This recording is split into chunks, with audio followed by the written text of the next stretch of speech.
about to do or already doing what we have been doing for so many years. Dealing with music in the church and outside the church.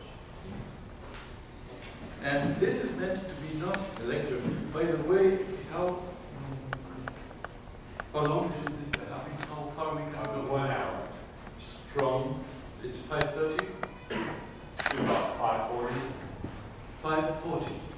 Good, thank you. Not as a lecture, but more as a conversation. So that I can show you some of the songs I have written along the years and why I have written them and for whom, etc. And so you will be able to ask me things that you might not understand, even because my English is not so good. And so together we will more or less be assembling a vision of what church music can be here in the States and at home and nowadays everywhere as we think more globally about these issues. Right? Good. Now, as you heard around as he read my CV, I studied here in the States many years ago because we were not able to study church music at home. Church music, as you do it, as you study it, it's done here in the States and maybe Canada and maybe England more than anywhere else. That is, we don't have at home ministers of music as you are or you can. For various reasons, mainly economic reasons. So music is all done on volunteer basis. And so with School of Music, we used to have one and we had to close it down, etc. It's a long story, but anyway, I had to come here. This was the center of the world for church music. And Westminster Choir College, you know, it was the kind of school who would prepare people as they should be prepared to carry on a music ministry. And it was clear what a ministry on church music was. That was a long time ago. Nowadays, things have changed, and you know how they have changed. And you know how much we have to think about what is actually the role of the musician in church. Anyway, the thing is that I came back home to that volunteer basis level with more or less the kind of training that you are getting. And of course the cultural shock and the shock on the difference of levels in all ways was really shocking. I mean, it was very difficult, having been here in the States for 3 years to go back and try to reproduce there under those conditions what I had been seeing and experimenting here in the States. But out of that crisis, the thought came to me that there was something that we had to do in terms of having our own kind of music and our own way of doing music. Because what I had received here, which of course corresponded to what I had seen before at home, my education, did not agree with what was happening around the church where we were praising God. I mean, the music that you could hear in church, and which I was trying to improve, was not the music that you could hear around the church. I mean, the people in the city, it was not nothing outwards, backwards in the city. It had a different cultural life, a different view of music, and we were actually seen as very peculiar people, singing German carol, chorals and chorales, and translated English hymns and American gospel hymns. It was a very, very quaint kind of thing. So, on one hand, I noticed that and wanted to become actually a native writing my own music, but on the other hand, the education I had from missionaries coming from the States and coming from Germany also indicated that that kind of music was not sacred music. Sacred music came from Germany, from England, from the States, and was a very definite kind of music, not our music. That was very, very deeply embedded, I guess you say, within me. So the crisis continued for quite a few years until I said, why don't we try something just for fun? Just for fun. Huh? And I wrote a song for a picnic of the theological students of the seminary where I was teaching, which is the same where I'm teaching now. And that was now 51 years ago, and I showed it to the students, and we did sing it, but at that time I said, this is only for a picnic. Huh? We are not going to sing this in church service. This is only for us, for this occasion. And then actually, we never sang it again for many years. You have that song with you, and it's heaven is singing for joy.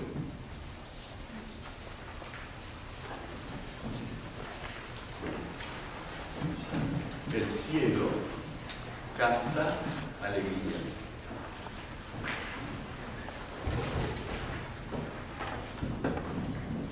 Now, mind you, this was not an improvisation.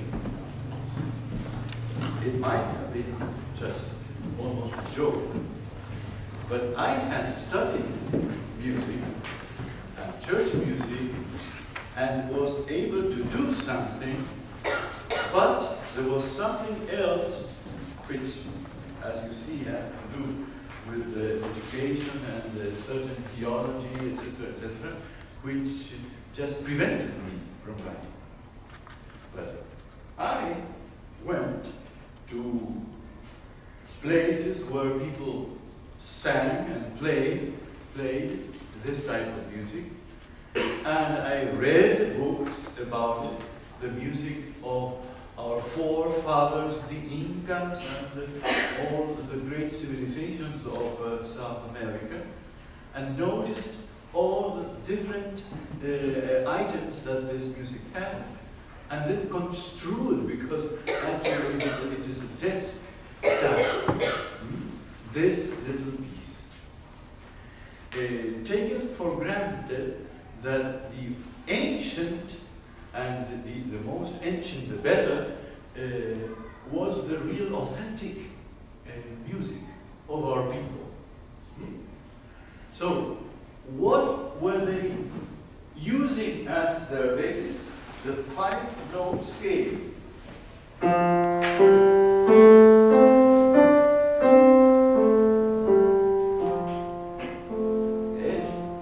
G.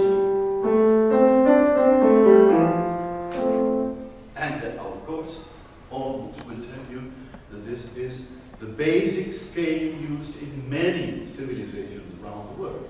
In China, among the natives in North America, in many other places. So I could say, okay, now this is ours. This is our kind of music.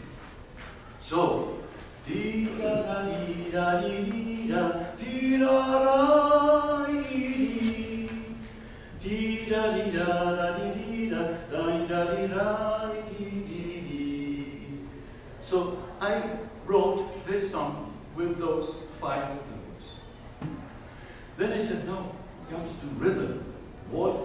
Well, the oldest rhythm I could get is what we call whine. A little bit like wacko with an H-U, H-U-A-Y-N-O. Whine.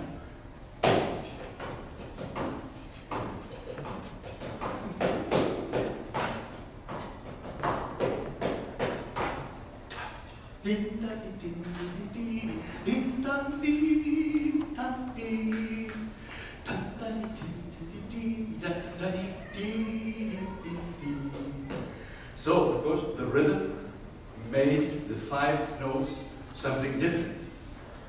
And then the words. What words? Well, very simple words. So, the oral tradition.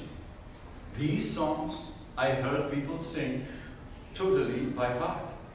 So, they were songs who repeated the verses, who had very strong ideas, who were very clear, So, heaven is singing for joy. That I got from those words by Jesus when he says, there's more joy in heaven for a sinner who repents than for 99 who do not need to repent. Something like that. Is that correct? More or less. Okay. According to the Methodist tradition. Well, anyway, the idea, I liked that idea. And so, el cielo canta alegría. And so, why? Because in your life and in mine shines the glory of God. So that, I said, that is a basic idea, that we are connected to God through what we call God's glory, and we are part of God's creation, and etc., etc., etc. So God reveals, we say, himself, herself to us. El cielo canta alegría, aleluya, porque de la villa brilla la gloria de Dios. Okay, so then what? Well, second stanza, sing, heaven is singing for joy. And so, because in your life and mine, or in your life and mine, are bound by the love of God or something like that, right? Porque tu vida y la mía las une el amor de Dios. That's the communion of all those who are now from God.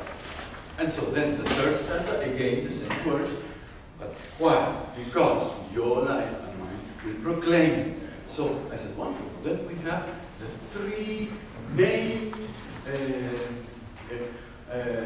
basic moments in the life of the Christian community. The revealing of God's glory, the love which is the result of God's glory among us and within the whole world, and the proclamation of God. Yeah? And can you believe that was almost a joke? Just again. At that time, I had to say, no, this is not for the children. Can you play it anyway? I don't know whether you have heard it. Yeah? Okay, so let me sing. This is the choral arrangement. Hallelujah.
either, of course, and we had lots of guitar and lots of percussion, the big drums, boom, chicka boom, chicka boom, chicka boom. It's that kind of thing. And also the style of the singing.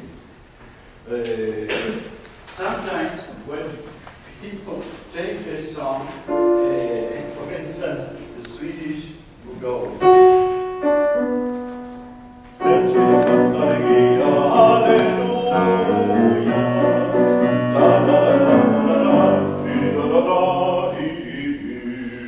And they put everything down. I said, what do you mean to have an F for the congregation? What congregation is going to sing F? Hallelujah! And I said, because it's a different style. No, it was hard for us to accept that we could sing in church in a different style or a singing style than what we had been taught.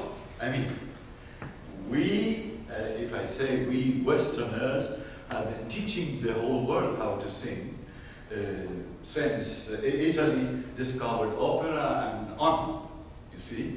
So we cannot stand the way Chinese people sing. Yeah, okay. And also the way folk music in Argentina or in South America is sung. So, Hallelujah. So people say, Hallelujah. Oh, they try to sing an F, like if they were Pavarotti or somebody like that. So if you do not try to sing like that, but oh, is that kind of thing? Is more or less the kind of singing that you hear in a soccer game or a football game. Oh, it's that kind of thing. Yeah? Now you see, for many people that is awful, and in church it's even irrespectful of dignity of worship or something like that. But that is the way it should be done.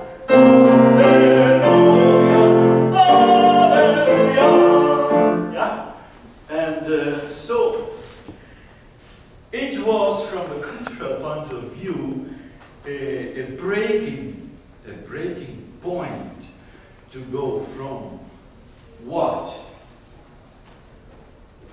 What a friend we have in Jesus, to Hallelujah. I mean, a different church, a different kind of people. You needed something very, totally different to do this kind of.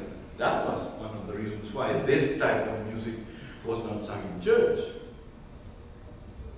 So I just went like this, a drawer in my desk, and there it stood, lay, for almost 20 years. Almost 20 years. Yeah. When did I change my attitude, and why? It was when I became socially conscious. That is, when I realized that I had taken music from the people through listening to them, through reading books, through doing desk work, but not actually seeing them as people who were in need of a change in their lives, a change in their society. I mean, they were the poor people in my country and in the South American continent who had given me their voice, but I actually had not put a face to this music. It was just music. Oh, nice music, and we enjoyed it, or not, but it's just music. So, when I was able, through church work, through political events, through social consciousness, to know what was really happening in my country and who these people were whom I was talking about, then I said, oh, come on. Don't tell me this is not adequate for church. These people should have their kind of music in my church. And if we want to do something for these people, the first thing we have to do is to sing the way they sing and to bring inside of the church the music that is outside the same way they are outside of society. So we don't want them in, we don't want their music in, because we don't want them in, we don't have anything to do with them, we want to be really quiet and comfortable in our church with no crisis at all.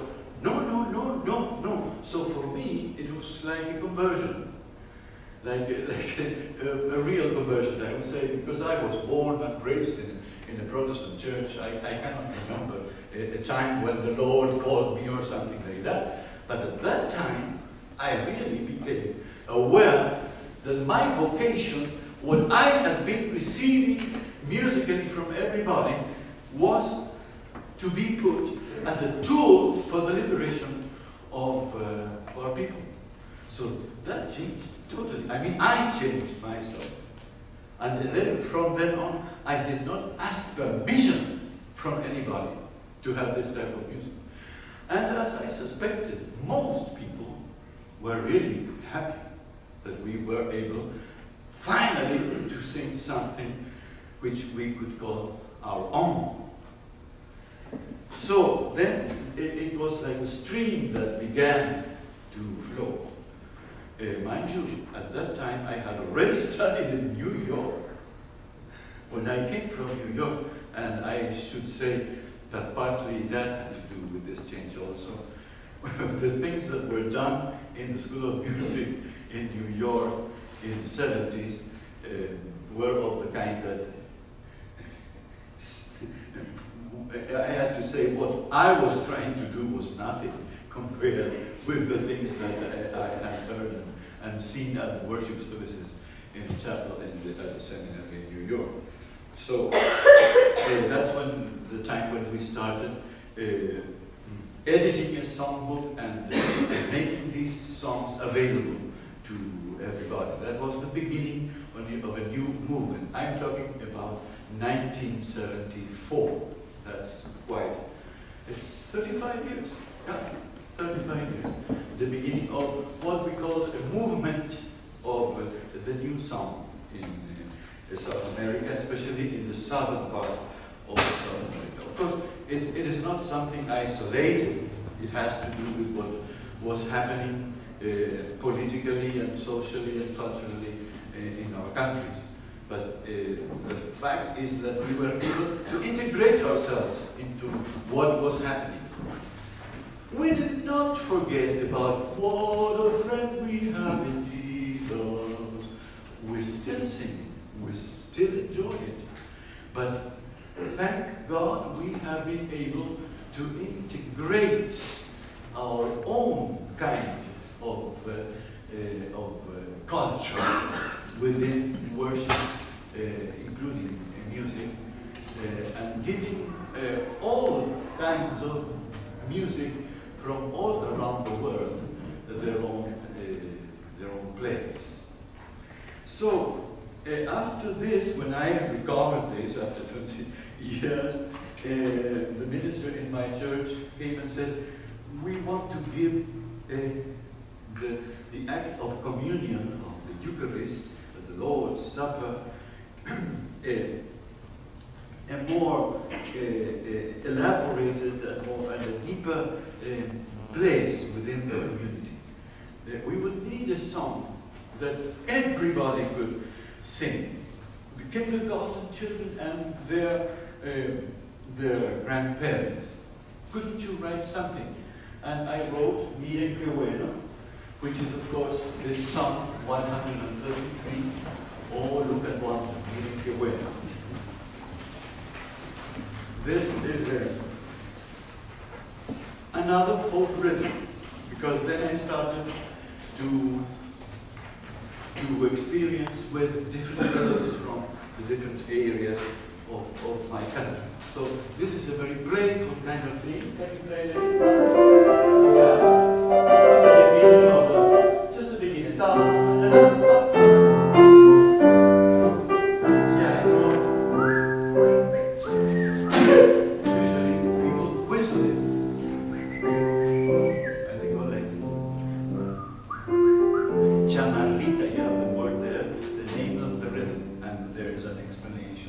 chamarrita.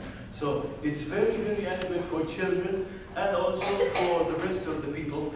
And we included the rest of the people since we had started playing around with songs and everything. I found out from my Bible colleagues at the seminary that this is a very sensual song. As it compares being together with what? With fresh oil on Aaron's beard. See, it sounds almost maybe modern advertising of some pre-shaving or after-shaving lotion or something like that. Being together is, and being together is as the dew upon the mountain. And you can imagine yourself stepping one early morning on the dew on the mountain. There's nothing too theological about it, as they told me. Of course, the Hebrews could not think of anything if it hadn't to do with their religion or so. So the beard had to be Aaron's beard, and the mountain had to be Zion's mountain. It could not be something else. Huh? But these are very sensual experiences. So, with elderly people, especially not so elderly, how it goes in English? Or look and wonder How it is. And they would hum the rest. We would say, you can hum the rest and think of the things that you really have enjoyed. So they all smiled and hummed. And they all could think of something they really enjoyed. And children also could add other knowledge and say that the first strawberry ice cream on summer afternoon or something like that. And so it became a very communal kind of song. It gave song singing in the community, a new kind of dynamics. Here you go. You know this in Spanish too, but you can sing Miren que bueno in Spanish, and the stanzas in English. Miren que bueno,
since I had experience with the 5-note scale, I noticed that there is the singing of the what we call bagualas, B-A-G-U-A-L-A, bagualas. La, la, la, la, and then somebody answers from the other mountain, soy libre, soy dueño y puedo querer. And the president of our seminary, as he was inaugurated, he spoke on this. This is the day, and so I went to the psalm and found the words. This is the day that God has made. Let us rejoice and be glad in it. And so I wrote this. This is Chaya. This is another rhythm. C-H-A-Y-A. Chaya. Este es el día, este es el día. And goes like this. It's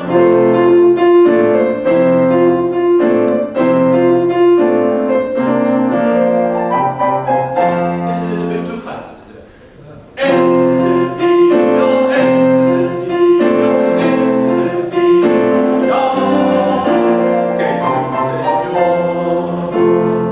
Yes, and then you have it's always 4 notes. Always 4 notes. And then it's a antiphonal, as all psalms are. And you go, open the way, it's number here.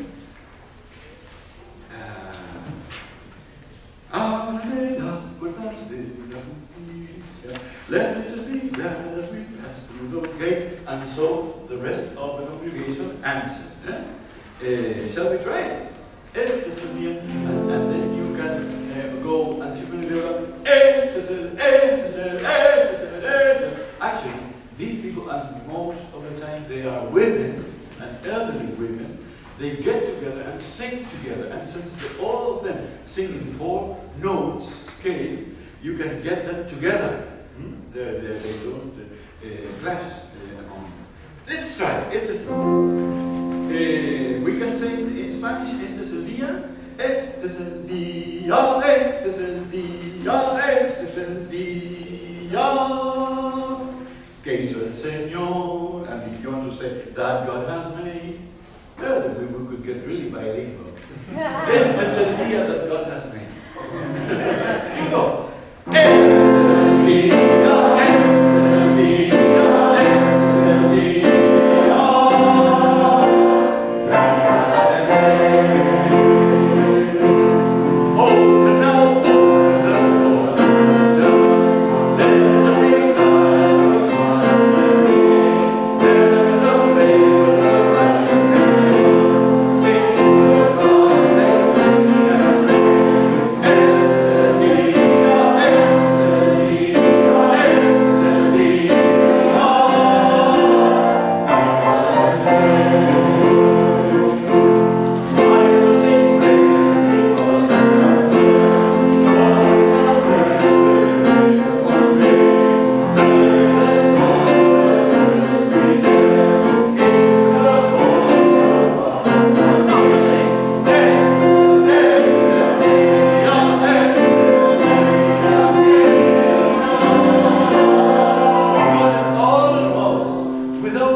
And this is all based on folk rhythms, which came mostly from the great Inca Empire, centered in Peru, Cusco, Machu Picchu, all those names maybe sound familiar to you, right?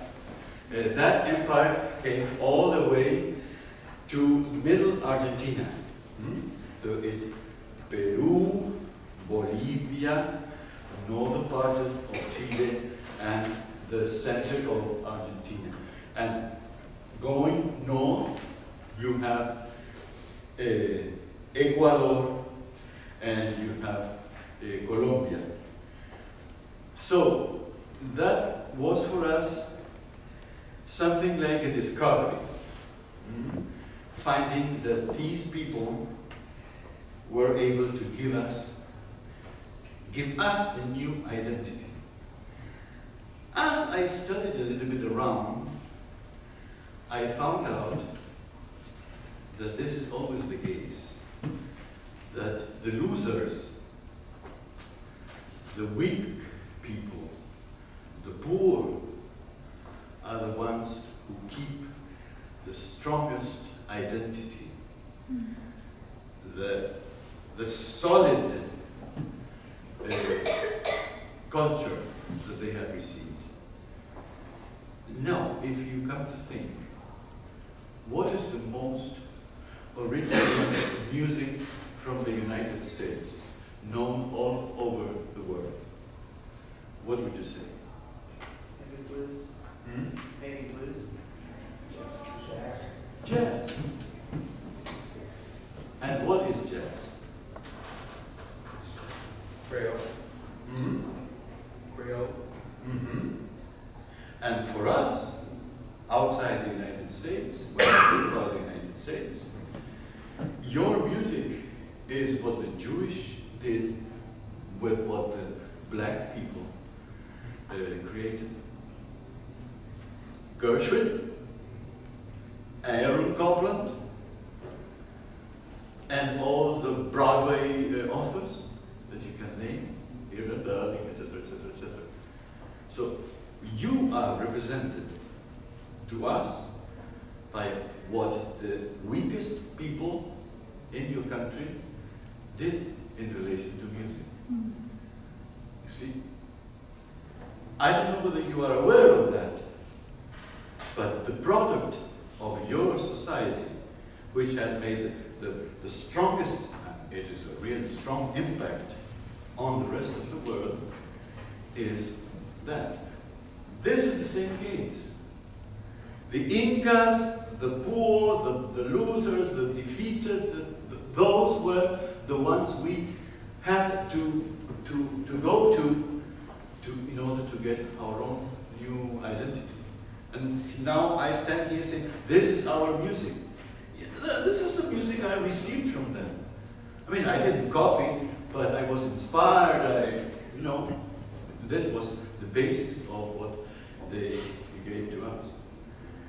And now, who else came to us and brought with them their music, etc.? Black people from Africa. They came as slaves also to Argentina and Brazil and South America. And so we inherited from them what? The three main forms that we have. Candombe, C-A-N-D-O-M-B-E, Milonga, and you see that the words are all African, M-I-L-O-N-G-A, Candombe, Milonga, and Tango, Tango, Tango, Tango, Tango, Tango, Tango, Tango, Argentine tango, now very popular, you see. It all came to us from Africa. Of course, we worked on it, and it had influences from the Spanish people and from the people who were already living in Argentina, etc. It's a real mixture. But we, right now, I would say we are represented in the world by tangos. If I would ask you what kind of music you know from Argentina, you would probably say tango. So that's what we then went to in order to find our own voice. Now, that was more difficult because when you think of the Incas, oh, they're so far. For us in Buenos Aires, cosmopolitan city, they are are so far up there, and they are so noble people, and they are so ancient, etc., etc. So it was rather easier to introduce their music in the church. But if you say, canton, what do you mean, candombe? And milonga and tango in church? Are you crazy?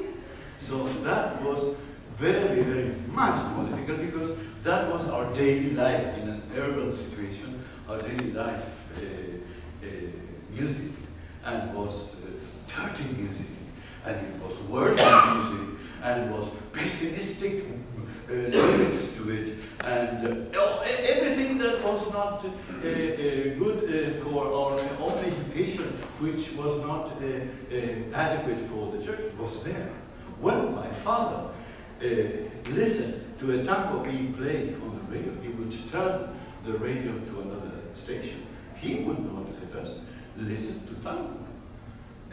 So, it's a very long story, I'm not going to tell it now, but finally, when we ended up having our bishop, our own bishop, who is a poet, Federico Pagura, P-A-G-U-R-A, writing a tango. And so, from then on, we have been using tango and milonga and candombe in the church very, very freely. Now, we have here one of my own milonga, Yo sé que sé, which is number 16 here.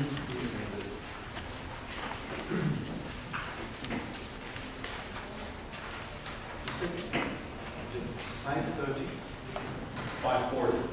5:40. So we have 10 more minutes. Yes. So we have different types of milonga. I'm not going to burden you with that. But this is what we call a country milonga. You have to envision a group of men, like your own cowboys here, around the fire. Boom.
in the midst of a mystery.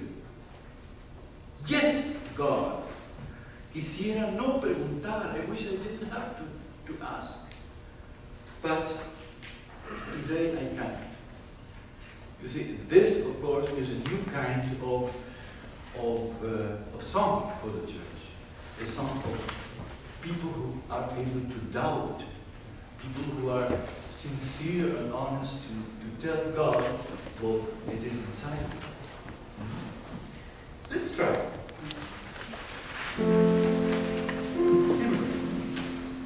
Why do I name with trembling, like the wind through the willows?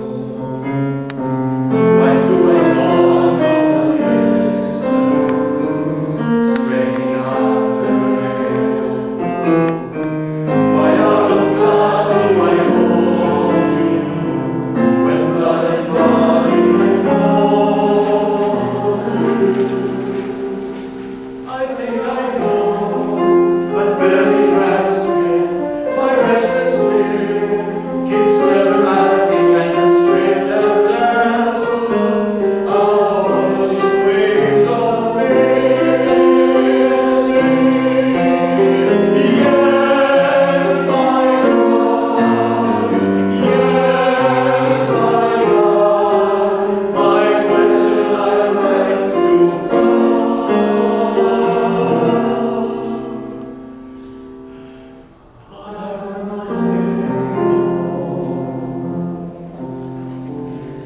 Why do I clutch like the sand of the sea?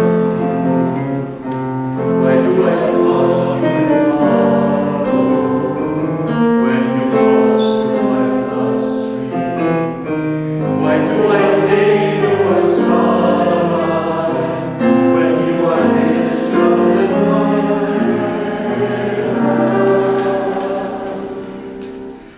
I think I know, but barely grasp it. My restless spirit keeps never asking. I'm strict and dazzled, awash in waves of mystery. Yes, my God, yes, my God, I wish I would simply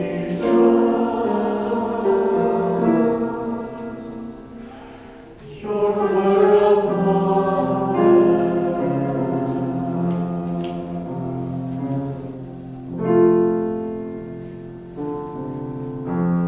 There's one note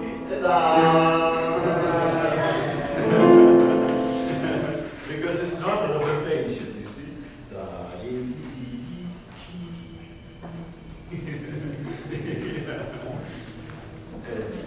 Well, I have spoken, you haven't said anything, I haven't given you a chance to ask anything.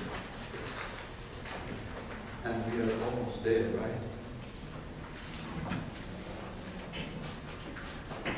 We have one more song that we could sing. And it is actually this one, the one that our president used to preach. I was telling you. Oh, God. So how many more minutes we have from now? About 5 more. 5. I want to sing for you the Carol of the Transformed God, so that you see what kind of situation we have gotten into when we think about people outside of the church. You have it there? Let me play it and sing it for you.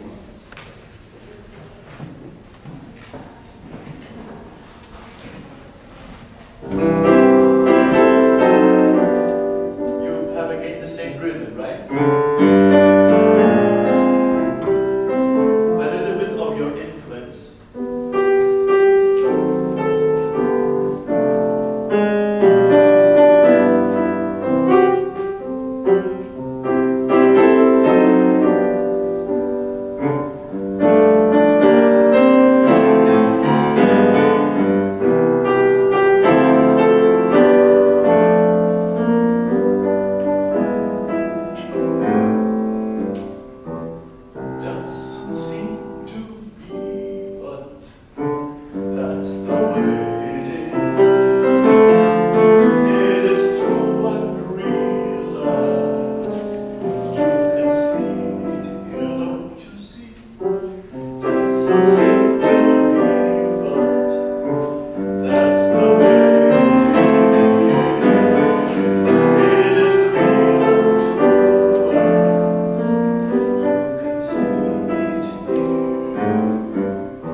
Mary, you who help the weary to know they are free right there in your manger, make a place for me. Jesus, please don't let anyone tell me you are not welcome here, because it's right beside you, my dearest, that I want to be.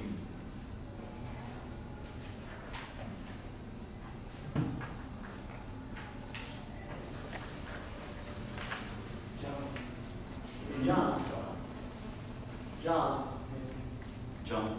Yeah. No?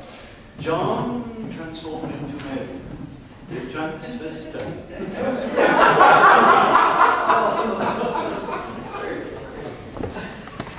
This I wrote for a group of transvestite for Christmas.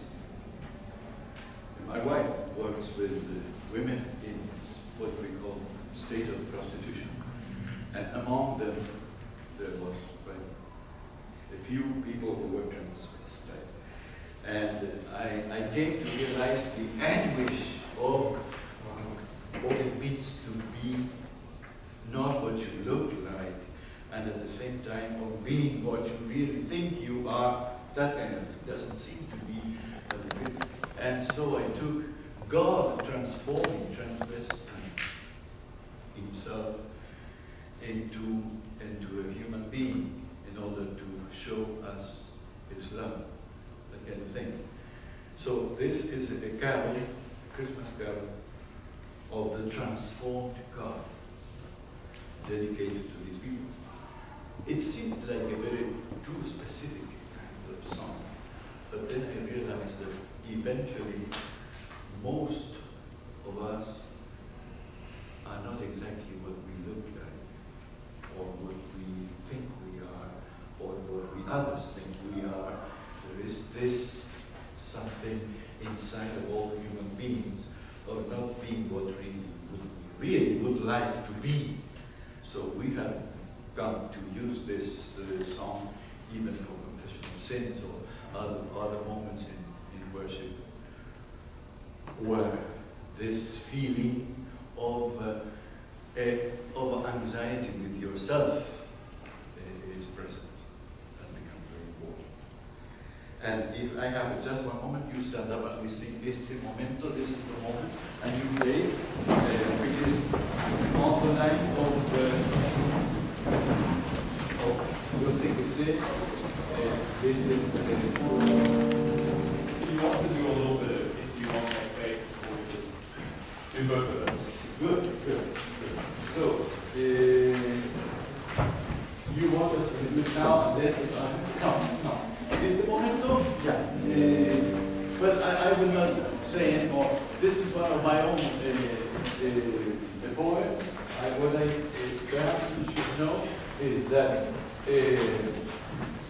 the second refrain was added by a group of people whom I call the song, the Catholic-based community, the group that meets every year, about 2,000 people from the most humble communities, and they said, well, this is too high, the poetry is too, we should say something in our own words, so they wrote something in what we call lunfardo, which is our slang, and has been translated here.